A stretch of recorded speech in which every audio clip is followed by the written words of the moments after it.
we are just going to start with the plan here now.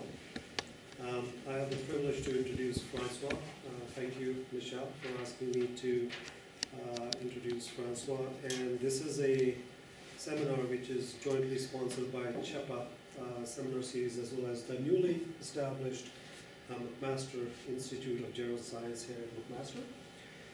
And I've known François for many years. And François Béland is the co-director of Solidage, the Université de Montreal, and McGill University Research Group on Frailty and Aging, and a member of the Institut de recherche en santé publique de la Université de Montreal. Did I do a good job? No. And he holds a PhD from the Université Laval and pursued postdoctoral studies at School of Public Health, University of Michigan. So, and today, François is going to talk about the frailty syndrome, and over to you, sir. Thank you. Well, thank you very, very much for inviting me. And here you see, yeah, it's kind of a journey that started some 3 years ago, and it took me some time to get through what I will be speaking about. And so this is more or less when I started this. I was like Don Quixote. We call it Don Quixote. Don Quixote started of his journey. Though he was already an elderly man, he wasn't looking too bad and was in pretty good shape with Pancho Sanchez just besides. So where he was trying to search for adventure, and we'll see if we can do much of what he did. Frail is a launching study on frailty, principal investigator, team of an investigator, and those are the two people who are really working on the research project. What we will be doing, we will take a close look at the question of frailty as a syndrome. Essentially, I'm speaking of frailty as a syndrome and not as a risk, as in the Rockwood model. I'm using the Frail model. So whether it is a syndrome, a geriatric or a medical syndrome, or it may be an accumulation of risk, or it may also dissolve in its component. So whether what frailty is it really a concept that can be useful in clinical practice, in public health, or in studying health of the population. So what is a syndrome?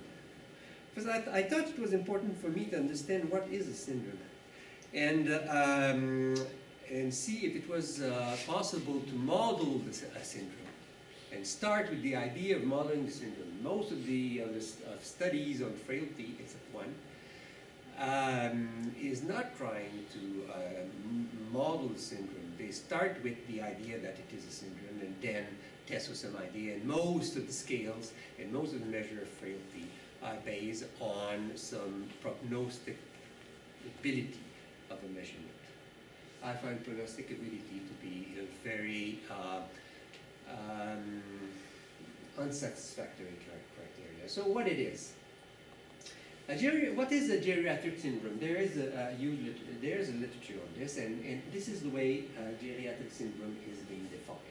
It's a multifactorial condition which appear with an accumulation of deficiencies in multiple systems, making a person vulnerable to environmental challenges. This is what geriatric syndrome is. Now, what is interesting is that Frail define frailty this way. It's a biological syndrome of decreasing vitality, which is kind of different, but the other four elements are almost parallel. Frail define it by a syndrome, which is the result of accumulating decline, accumulation of deficiency on the other side. Multiple physiological system, Usually it's a syndrome, so it has to do. The multiple system here in the definition of geriatric syndrome are usually physiological. and with decreasing resistance to stressor due to increased vulnerability. So there is much parallel between the two definitions. However, what's surprising is that Fried never defined frailty as a geriatric syndrome, but as a biological syndrome and as a medical syndrome. However, other authors, like Studenski, for example, define frailty as the overarching geriatric syndrome. So there seems to be some difficulties among geriatricians concerning whether frailty is a medical or a geriatric syndrome, and this has some impact. Medical syndrome are, as a definition of medical syndrome is, multifactorial health conditions that occur when the accumulated effect of impairment in multiple systems render an older person vulnerable to situational challenges. A medical syndrome, component of medical syndrome, it starts with an entity, very different than what a geriatric syndrome is. It starts with an entity, which is a disease when it is known, or some kind of syndrome when the disease is not yet identified. There are conditions in medicine where there are syndromes that is not yet linked, that are not yet linked to a specific entity. And then you have the etiology and pathogenesis, and you have the presenting symptoms, which are many. So you have a constellation of symptoms which are linked to pathogenesis and etiology processes to an entity. A geriatric syndrome is exactly the reverse. It's a unified manifestation, like, for example, incontinence, disabilities, and etc. So it's a manifestation. It can be seen. And you have you have the multiple etiological factor and interacting pathogenetic pathways. So it starts with multiple condition and end in one manifestation, while the medical syndrome is the reverse. There is a single entity leading to multiple symptoms. Very different process. And one would expect that geriatrician would at one point have some idea whether the frailty is a geriatric or a medical syndrome. But in some cases you'll find that they will define frailty as a medical syndrome. Have here three reference, or a geriatric syndrome. Or in the same paper, you'll have some authors defining frailty as a medical or as a geriatric syndrome, like, for example, here, frailty, an emerging geriatric syndrome, but a little later, frailty, a fairly common biological syndrome. Frailty is an emerging geriatric syndrome, but accumulating with the scientific recognition of the construct as a medical syndrome. So even geriatrician doesn't seem to get it, whether frailty is a geriatric or a medical syndrome, even though medical syndrome and geriatric syndrome are defined in very different ways. So I have some doubt about reading this. I had some doubt about frailty and the ability of frailty to say something that is rational about the state of an elderly person or elderly population. Now, anyway, let's say that frailty is a syndrome, whether medical or geriatrics. And I was looking for a way of modeling the geriatric syndrome. Now, first, if frailty is a syndrome, and this syndrome is expressed by a unique phenomenon, like incontinence, etc., then there are some person will be classified as having the syndrome, and other person will be classified as not having the syndrome. So what you need is a procedure that is able to classify individuals. Not a procedure that is able to classify whether a variable is a measure of something, of the syndrome, or the variable is not a measure of something, which is done in, this is done in psychometrics. Yeah. What's the practical significance of whether people put the label medical or geriatric, or even syndrome. I'm thinking, you know, rose by other name is a rose. Yeah. And Well, if people kind of know what frailty is when they see it, does it matter whether the academics call it medical, geriatric, or whatever? Yeah. It's just because usually, versus. yeah, well, it can have huge impact on the method, because if it is a unified manifestation, then what you're looking for are measurement. This unified manifestation here is being observed. You can observe the unified manifestation. So what's going on here? You have the multiple. You have the etiological factor, the pathogenic factor that influence the manifestation.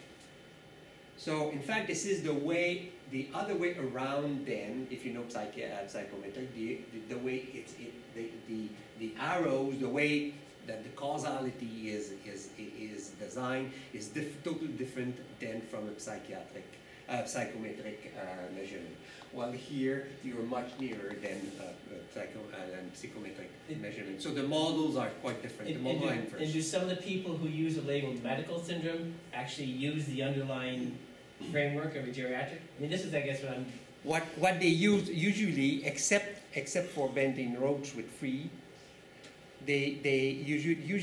some of them will use factorial analysis. Some have used factorial analysis, which in fact mean that they are considering that measurement of frailty should behave like a psychometric measure. But I think that this is an error, because symptom does not behave like indicator in a psychometric case, in a psychometric scale.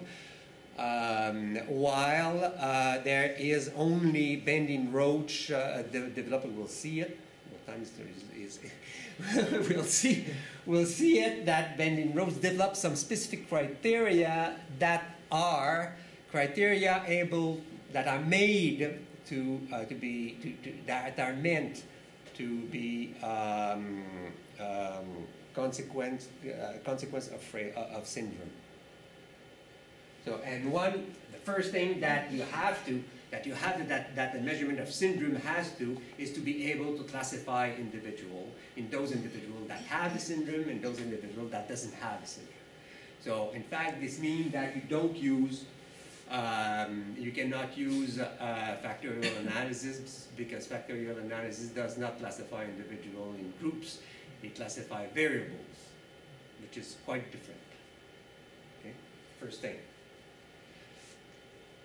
So with bending roach, what they did, they are trying to identify profile or class of frailty. What they did, they said, with the results said we have three class of frailty, three group, which is the non-frail, the pre-frail, and the frail. And the free model use 5 components, which is exhaustion, physical activity, and grip strain, gait speed, and involuntary weight loss. Those are the 5 classical model. And you have this model where each of the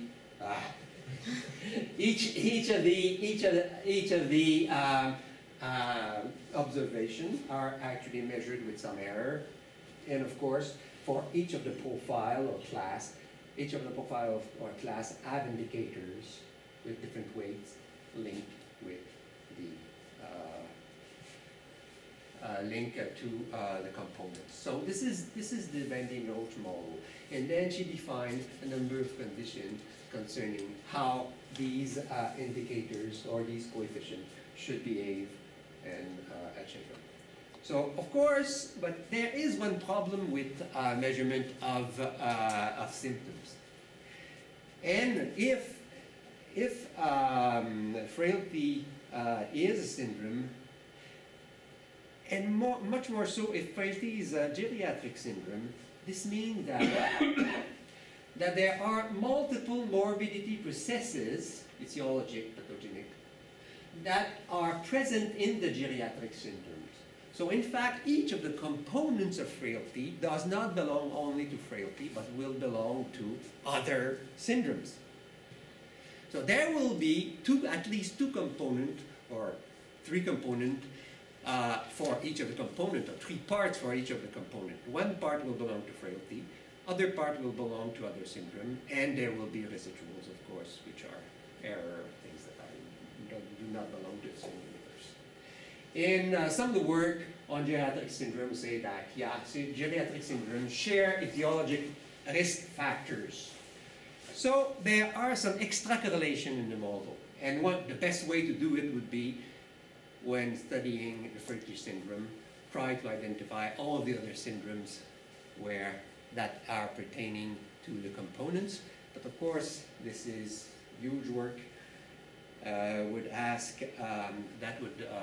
require huge sample, and also an understanding of all the syndrome, how they work with all their components. So this is almost not feasible, at least not at this stage, I don't think so.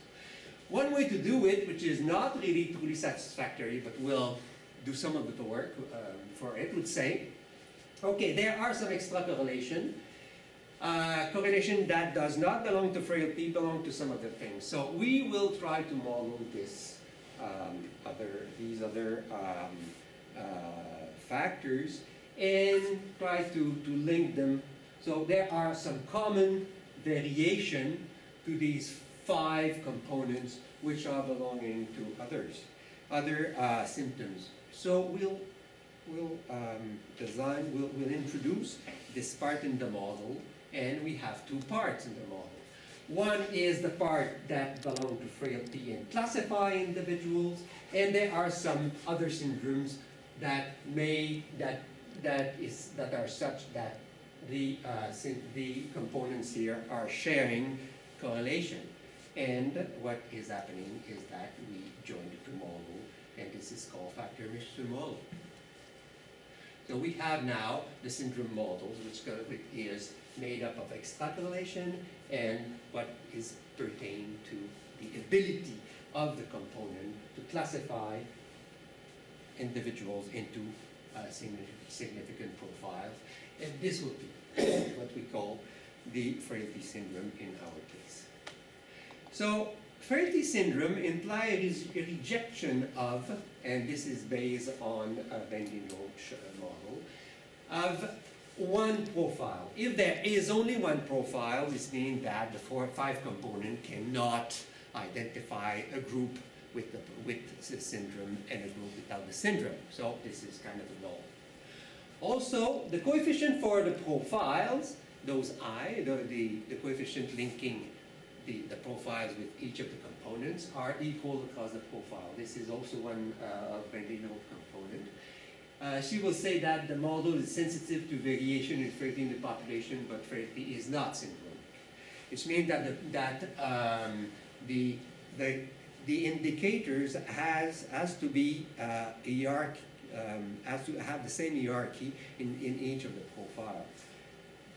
Otherwise, the profile will, if the profile are not ordered the same way within each of the profile, markers are aggregation of distinct subgroup of frailty characteristic rather than profile. I will show some picture of this so that it will be clear. Also, we will examine structural feature of the model, if there are or not extra correlation, and if residual and component and factor variances are equal across profile or not. So, while distinct syndrome frailty or distinct biological processes, this is an example where for each of the, well, they are in Spanish, but this is weight loss, exhaustion, physical activities, etc. So, and let's say that we have 3 profiles. What happens at each of the profile? Well, the differences can be different in the profile, different within of each component can be different. However, each of them has always the same hierarchies. This is, for example, the frail, this is the pre-frail, and this is the no frail. And we see that the no frail on each of the components have always a higher score meaning better, and the frail have lower score, meaning lower, of course. But one can have this kind of results, where you have two universe of, two group of components, where here you have this profile superior, this profile have higher scores on those two criteria, while it has lower score on those two criteria. And then in the note we'll say that this is an indicator of different biological processes going on, and those 5 components are not part of the same syndrome. So this is a criteria. But another criteria also is this one. Béland, Roche, and most of the people working with frailty have dichotomized the items, the components, the measurement of the components, before doing any analysis. And the dichotomies has been quite, I would say, arbitrary, usually using quintiles and criteria of this sort. So why did they dichotomize before the analysis is something that I don't really understand, because most of their measurement were continuous. And there are analysis called profile analysis, latent profile analysis, that can deal with the continuous measurement. And this is interesting, because with continuous measurement, what can be done is that latent profile rather than latent classes are obtained for sure. Mean, standard error, and distribution of continuous measurement are modeled, while in the continuous model you cannot model the standard error distribution, neither the mean. And also you can have a distribution of the component, each of the component within each of the profile obtained, and then try to design cut point, like in this example. This is, for example, one component. This is a model, of course, the distribution of the component, overall distribution of component, distribution for the frail, distribution for the pre-frail, distribution for the non-frail, and you have some nice separation here. So most probably there will be some cut points that can be designed on the basis of the results that you have. But of course, you can also cut points, for example. Of course, you can have a result like this one. That is, each of the components are distributed almost all over the scale, so that there's really no easily found cut points. And if there's no cut points, then you have a real mixture here, and you can always question the ability of your measurement of component, classify individual into the profile, and you will end up with very low entry.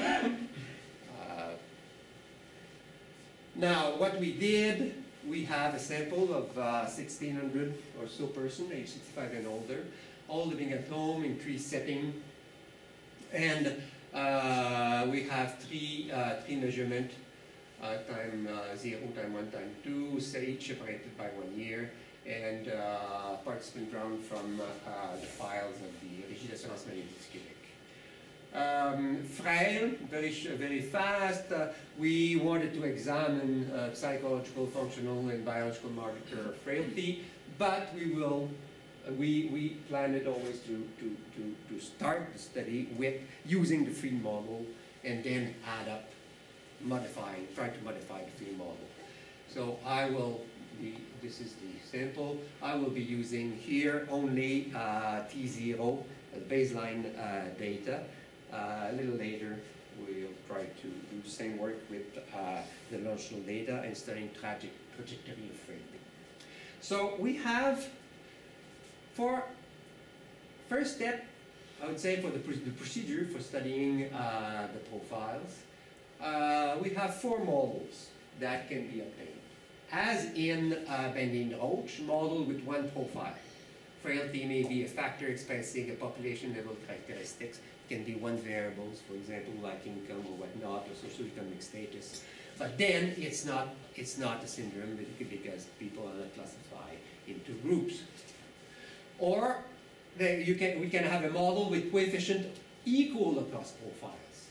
It may be also a populational characteristic in subgroup, but if the component have exactly the same weight in each of the profiles, there's no more than one group.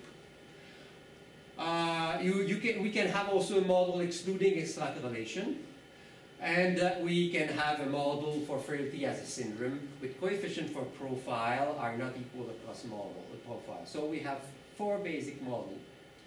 And in the first step, we are obtaining our model. Second step, fit statistics are obtained for each of the model and used to compare model.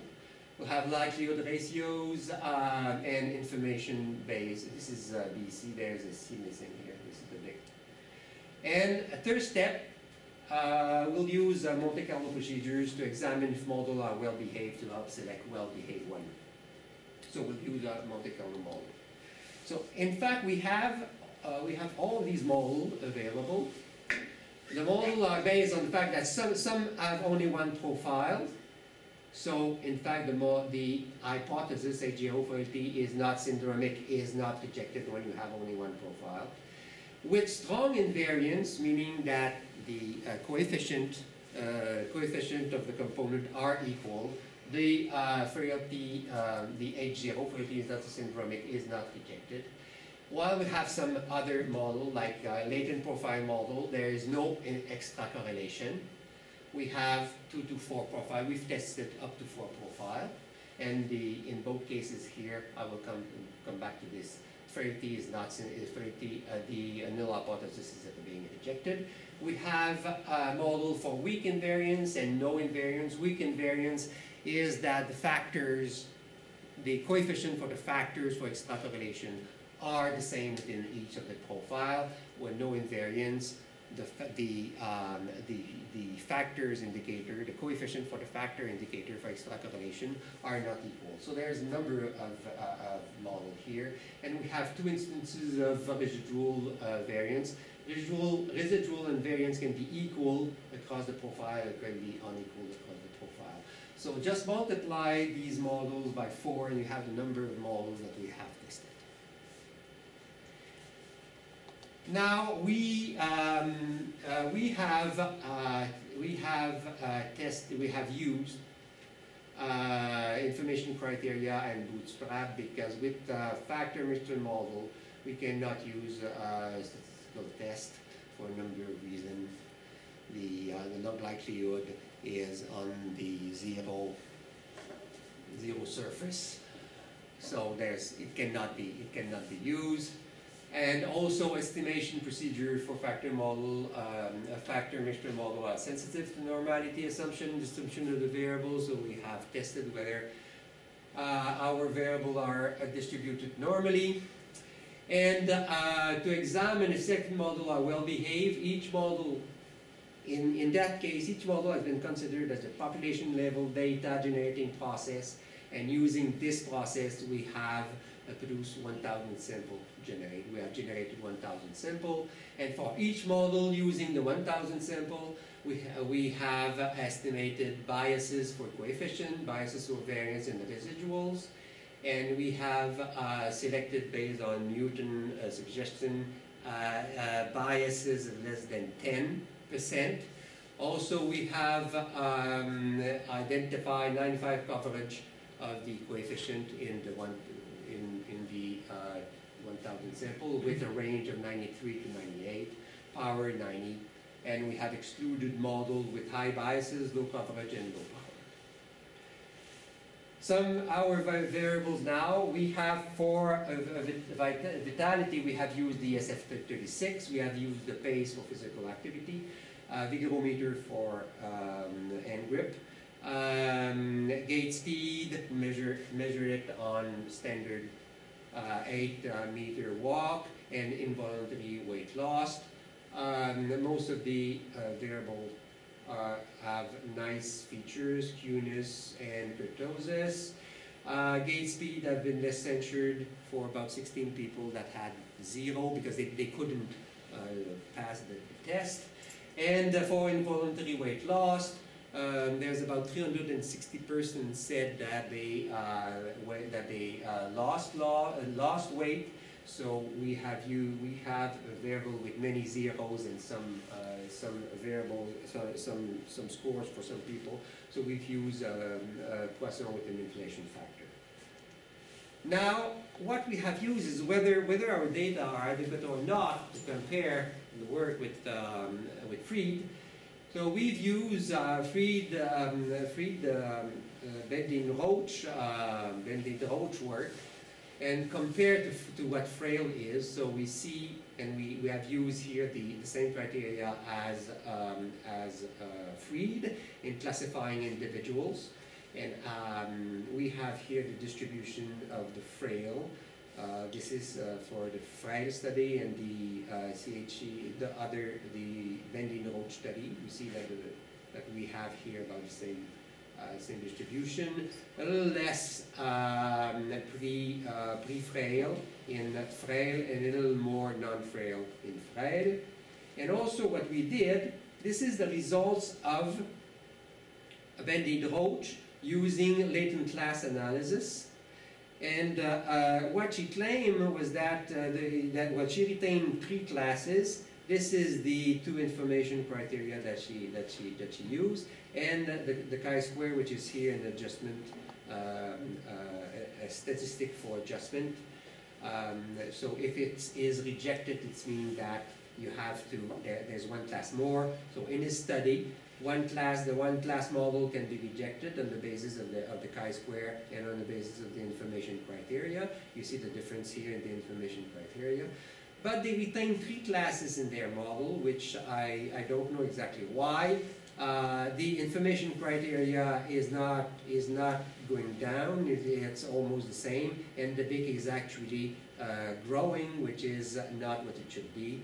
And with 2 classes, the adjustment criteria is satisfactory, more than satisfactory, and this is over-adjustment. However, with Frail, this is Frail, we reproduce the study here, and we have more or less the same results in, with information criteria. As it's shown here, the BIC is going down, and then it's going up at 2 and up at 4. However, we did the bootstrap. With the bootstrap, we stopped at 3. And we are just at the 5% level with 2 classes, and this is 1 class, and this is the entropy. So based on the bootstrap data, we really have 3 classes. We are obtaining 3 classes with the Frail data. So in fact, our results are better than the results that Bending-Roach obtained. So we think that our data are able to reproduce more exactly than Bending-Roach data, the results that sustain the 3 groups, 3 profile for frailty, that is frail, pre-frail, and non-frail, so that it classify individuals in those 3 profiles. However, entropy is really low, and we don't know what are the results for entropy with this sample, the Bending-Roach sample. So we think that our data are adequate to test further the frailty syndrome. When you say the data, you use the same questions or the same exactly. Method. We use the method that the statistical we use method the same method, but some of the samples, some of the measurement of frailty, I think, was better with us. Okay. But it's, for example, for vitality, for exhaustion, we use SF36 vitality, while she is using two questions from a depression scale. So we are more attuned. And also, as shown here, our classification is almost, for frailty, is almost the same as the classification she has that Fried and Bending-Roach had for his own data. So we're really near what they're doing. we almost have the same results except for pre-frail and frail concerning the distribution. Though some of the questions were not the same, but I think our measurement of components were better. And when we are using the dichotomy version of our measurement, we are obtaining results which are more in line with the expected results in the Béland study. François? Oui. Why do you expect the results to be the same? The samples are different. So Yeah, well, the same. Yeah, but if frailty, the classification should be the same. The ability of the five component to classify people in the same in groups, and groups that are identified as frail, pre-frail, and non-frail should be the same. If frailty is right in the United States in a sample of elderly persons, it should also be valid in. It should also be valid in a sample of Québécois, which are North American and etc. So it's like any relationship between, I don't know, income and health, for example. Income and health should hold. Her sample is US, right? Eh? Her sample is in the US. Our sample is US, our is in Quebec. And also, I could argue that they wouldn't expect the same thing because social problems are different. Well, if frailty is something that is really truly universal and happen, and it should happen, and it should happen more or less the same way. There could be some variation, and of course you can control with some of the difference in the population, which we didn't do, because we got those results. But I would say that if frailty is a geriatric syndrome, like incontinence, well, I would say that basically, though of course in day-to-day behavior of people, it won't be the same. Incontinence is incontinence is incontinence is incontinence. So frailty should be frailty, should be frailty, should be frailty. Where is her sample from? Eh? Her sample. Her sample is from, there's two samples. One is from the cardiovascular health studies, and the other is from the woman health So it's a national sample from the neither of them are national. Mine either is not national. But yours is a random sample, right? We tried to, but right now with all the mess with the technology and RAMQ and etc., we cannot. But the CHS and WHS are not. No. They were intentionally volunteers. Yeah. They didn't intend. Yeah. But how much of the differences that you see might be function of the sample size? I don't think so, because sample size are of course both are double, and we can see that in fact the information coefficient are almost double, which is normal, and we have the same hierarchy here. Look, same thing. We have same thing here, same kind of the BIC is lower for 2 class, and it's growing for 3 class. Here the BIC is also decreasing for 2 class, and it's increasing for 3 class. It's incredible. It's going the same way. So they didn't use bootstrap. We did use bootstrap. And bootstrap gave us the same results as the adjusted chi-square. The chi-square for the adjustment of model and observation. So I guess that's what the reason I asked the question. You made a comment that your model behaved better than theirs. But based on their own hypothesis. They were expecting 3 classes and they got 2. While I'm getting 3. But could that be a function of the sample size? It could be. However, I don't think that the BIC shouldn't be that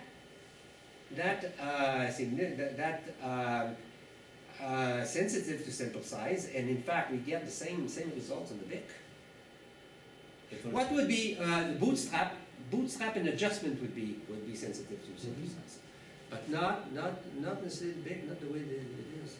But if you, for example, if you draw at random 1 out of 2 in your sample, then you could easily test. Yeah, I could size test. values. Yeah, I could. Yeah, but I will go on because it's the important results are coming in. Okay. Results from Frail. This is kind of results that we get. I'm only giving here one example of a family of model. This is the factor mixture model with no invariance and equal residuals. And you have here, this is 1, 2, 3 profile, likelihood, and you have here the biases for the coefficient on the Monte Carlo, all lower than 10. We have here, this one is 10 on average, but there are a family of coefficients which are with higher, up to 40%, up to 40% bias. So in fact, we would exclude this model. However, coverage is quite good, and power, of course, is good. And this is the test for the bootstrap test, comparing with using bootstrap, comparing the 1, 2 class, and etc. So in fact, we would, on this basis, retain the four profiles. However, 4 profiles is not really stable enough, so we would choose the 3. Okay, so we did this for each of the model. Now, summary for 3 hypotheses, which are more simple. You have to believe me here. Population homogeneity rejected. There is more than 1 profile. Component of frailty are homogeneous among profiles. This is rejected. Model with strong invariance are rejected, and coefficient for profiles are heterogeneous across profile. So this is what we expected. And frailty, the age 0, null hypothesis of frailty does not imply extra correlation, is rejected. So all the latent profile models are rejected, and there are significant extra correlation. So this is the basis on which we're working. Now there is a quartet of very interesting models. These are the 4 models. One have 2 classes, 3 other have 3 classes. All of them will are sustaining the up to now the hypothesis of frailty as a syndrome, but we'll have to examine them. As you can see, coefficient biases very low. The standard error bias is also very low, all below 10%. Coverage almost 95, except this one, and power is very high. So, based on these criteria, we could use Monte Carlo procedure to test the differences between all of these models. And what we did, we compared them to get really fast. This is the -2 log likelihood differences between the models here. We have the 2 models here have the same value on the same log likelihood. This is the -2 log likelihood of Monte Carlo test at 0.05. You see here the values. And this model is not, the age 0, this one is not rejected. So we are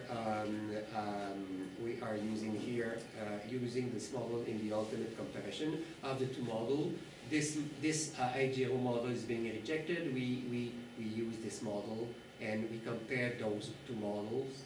And then with this results here, the observed log likelihood is way out from the 0.05 log likelihood obtained with Monte Carlo. So we retain this model. Now we'll look at this model to see how it does behave. And is frailty a distinct biological processes? What we get in when we compare the values of the coefficient of the retained model is this. We have here for weight loss, we have what we are expecting. This is frail, this is pre-frail, and this is non-frail. So for weight loss, we see that we have the expected hierarchy. For vitality or exhaustion, we have the expected association, hierarchy, for physical activities also. However, for the grip strength and gait speed, in fact, the pre-frail and the frail are not going the way that we thought it should be. The pre-frail score is lower than the frail score. Maybe it's not significant, but anyway, it should be significant. And the frail is over there. So at least for the those three criteria, we have 3 classes which are ordered, but with those 2 criteria, we have only 1 classes. Now what is interesting here is that in many cases, people are saying that gait speed can be a measure of frailty. If one in the clinic want to have a very fast measure of frailty, say, go to gait speed. Now we can see here that when using the model that we did, gait speed is not working the way it should. Gait speed is able, within the context of frailty, is able to distinguish between the non-frail and the 2 other ones. But I say within the context of frailty. This is not to say that gait speed is not a good measurement of something. But it means that it does not really work with frailty. Now, about the ability to distinguish and to measure cutting points. We have here the exhaustion. I will show you only one. And this is the distribution of exhaustion for the 3 profile. Exhaustion is working in the right direction. So you have here distribution of the frails. This is the frail. So you can see the distribution of the frail is going all over the scale of exhaustion. And the distribution is almost normal. So it's going all over. This is the pre-frail. And this is the non-frail. There is here a zone of uncertainty which is quite high. If one would say, and if you're using the value of the first quintile on exhaustion, which is what usually is being done by Fried, you will have, it will be fixed at more or less 47 here. And at 47, what is interesting is that all the non-frail have a score, almost all non-frail except these parts here, have a score higher than 47. So you would distinguish the non-frail, you would identify the non-frail, but you would not really distinguish them from the pre-frail and the non-frail, and the frail, because 47 is about at the mean of the distribution of the frail. And at 47, you have half of the frail. And you have a huge part of the non-frail. So in fact, the whole thing means that the cutting point doesn't mean much. And also, with this kind of results, you cannot really decide on where to put the cut point. One should have a very nice, if it worked, at least there would be some evidence. Now one would say that the association of your component with your measure, with your classification of individual in frail should be lower than the association of components with classification obtained with Frail, with the classification of Fried. What we are obtaining here using eta square is this, that in most of the cases, frailty profile obtained with this study has a higher eta square than the eta square obtained with Fried's frailty statuses, except for one, which is gait speed. It seems, based on these results, one would have the the impression, at least the impression, that gait speed is not part of the profiles here, while the other four seems to be more, well, seems to have, let's say, at least a third of their variation is accounted by classification in the Frailty profile. While gait speed is not, and gait speed is more forward-looking to Fried's classification. What it suggests is that all the when one says say that frailty, that gait speed is a good measurement of frailty, well, maybe because it's the only one component that is really part of what one say that with physical activities is really part of frailty, free frailty status. There is maybe a correlation which is interesting between frailty status as obtained with Fried scales and gait speed, while it doesn't appear to be the case with our frailty profile. So this is exactly what it does mean. I think that it means that all of this literature on frailty, component, and etc. is really frail. This is Don Quixote at the end of his adventure. This is more or less what I look like. I'm older actually than him. And conclusion is that, of course, our results were obtained from one cross-sectional study on elderly person living at home. This is one study. However, using same procedure, we obtained results comparable, and even better, I would say, than those from the two Fried studies. And I think there is a long way from our result of frailty as the overarching geriatric syndromes.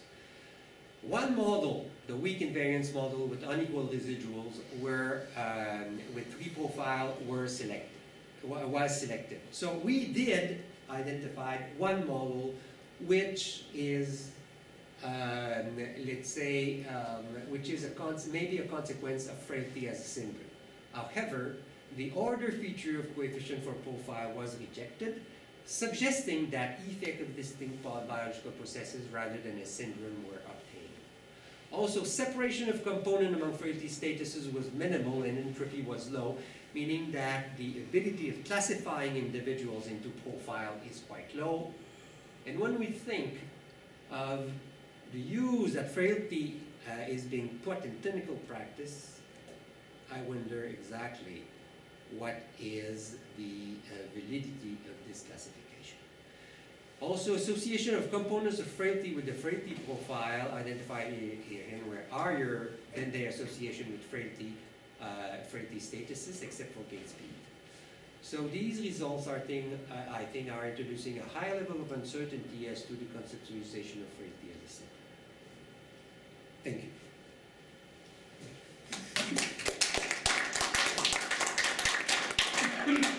Questions? Yeah. So what are the consequences of labeling someone frail? So, and I'm thinking about, type 1, type 2 errors. Does it matter which way we make the mistake and so forth? So, well, I would say if you're looking for one person is different than the population, and most probably if you're looking at this, you would say, well, maybe it's Rockwood that has it right, because Rockwood doesn't say that frailty is a syndrome, say frailty is a risk. So I need, in my clinical practice, an indicator of risk for some people. And on the basis of this and all of the other information I have on his or her clinical data, I will be able to make a better decision as to some treatment, which are, let's say, aggressive, considered aggressive. So this is one thing. Now, with those five. But if it's a risk, it has to be a risk for something. Yeah, it's a risk for something. Yeah, because the person is frail, because his ability, well, the reserve that person is being reserved, physiological reserve is quite low, and etc. So and Rockwood actually is using at least 30 indicators, need 30 or So there's some discussion.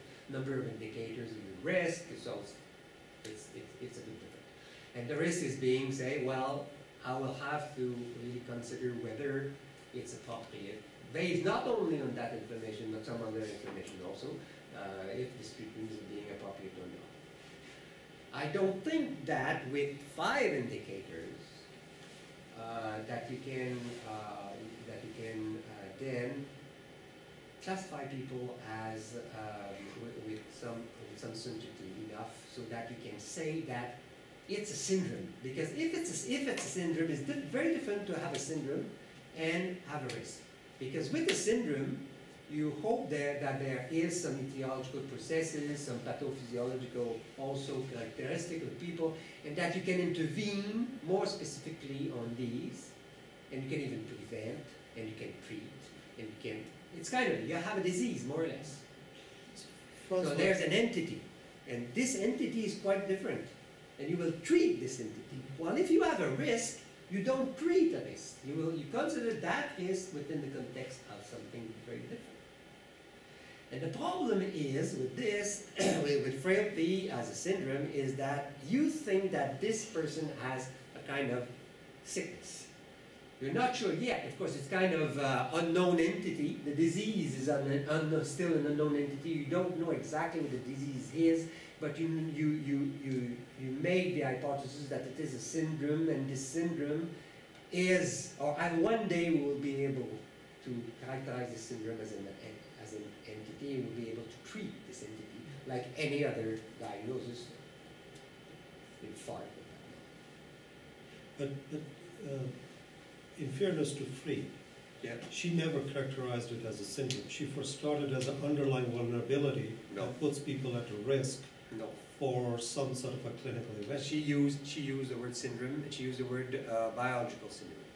No, she used it as a word, but if you look at the readings, it is, so basically her cardiovascular health study analysis she did, they were trying to identify people who are at risk of experiencing a particular event. That's the consequence of the syndrome. The consequence of the syndrome is a risk. And of course, this is why all of this language is going everywhere. But if you look at as her work and other work, they are really looking at syndrome. Work with Zhu, for example, on any of the work of Zhu, which she is associated with, like relationship between frailty and life space assessment index. All of this, it's medical syndrome. Either when they are using the word medical syndrome, they really mean it, or they don't mean it. If they don't mean it, then they shouldn't use it, and they should use the word risk. Now, we know that there had been a huge fight between Rockwood and those guys. Rockwood saying it's a risk, and they always said it's a syndrome. I organize a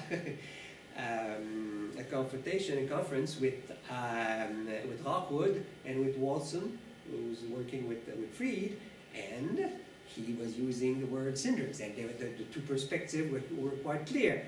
However, now they were more working one with the other, saying, yeah, we can not necessarily sharing the same definition of frailty, but we're not the same enemy either, and we always, well, both of us want the goods of the people together. There is a huge difference between the two. Yeah. If it's not a risk, then what practical significance is it for measurement? Well, if it's not a syndrome, if it's not a risk, I don't know what it is. It may be, well, it may be a state of health, a way to measure health of the elderly, for example, like, let's say, self-perceived health. Self-perceived health is quite useful in population health study. Well, maybe frailty, and more than those 5 components, but some other will add some components. For example, Howard Berman had depression and cognition. Why does he have depression and cognition? Because he's a geriatrician and he has the impression that when seeing his occupation, well, they also have some cognitive problems and they also have depression. So we put them there. So it's maybe really useful. It's maybe useful in population health study for the elderly using this, and you may classify individual, and you have nice correlation with other features. But I have to say what we did. We have used the free, as you showed, I've shown, we have used the free classification with our criteria, 5 criteria. We classify those individuals into those 3 groups according to free procedures. And when we, because we have continuous measurement, we were able, of course, to have estimate of the average of the component in each of the 5 components, in each of the frailty statuses. It was incredible what was happening. Because they were ordered. Okay? The value were ordered. If you take, let's say, non-frail as a criteria, they have 0. If you put they have 0, then the pre-frail has 1, and the non-frail has 2 on each of the criteria. So the relationship between those is always 0, 1, 2. If income was 100 for the frail, income was 200 for the non-frail, for the pre-frail, and 200, 400 for the other. So it was always like this. So what we did, we do have to finish soon. So. Yes, I know. I finished on this.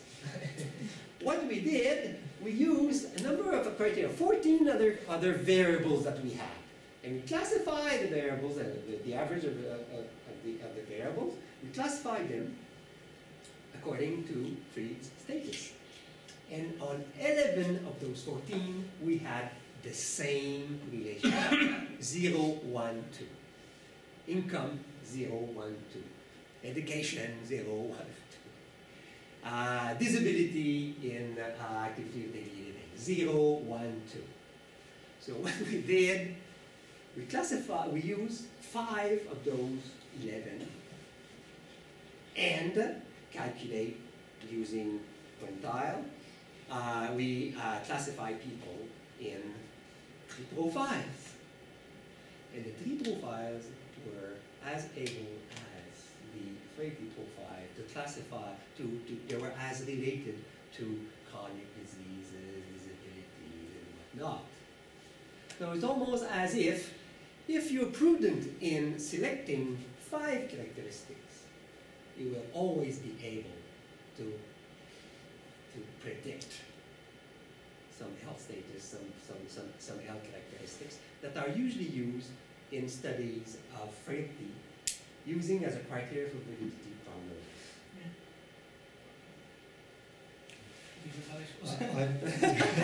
I suggest we. This conversation can go forever, of course. Well, We'll give you one last question, but the answer has to be really short. What I always find when you think of frailty, you think of the uses of frailty. So let's say it's pre-surgical, and you want to make sure that there aren't bad outcomes afterwards. So you're rationalizing that process. Yeah. You can use any frailty measure to predict that outcome, but if you create using some same general measures, something specific for that outcome, you can always beat on a predictive level. Yeah, of course. A frailty measure. And you can do that for every single application. Yeah. And so it's a big aggregate concept, it's very useful. But the practical significance, sometimes I wonder. Yes, yeah, well, so It's do a I. challenge. But yeah, so do I. But if you have, if frailty is really a syndrome as frailty, it means, as I said, it means that there is an entity there, then it has to have some universal value. And it cannot be adapted to each of the procedures that you want the patient to go through. Absolutely. Yeah, for lunch. I can talk to you. Well, great. Thank you very much.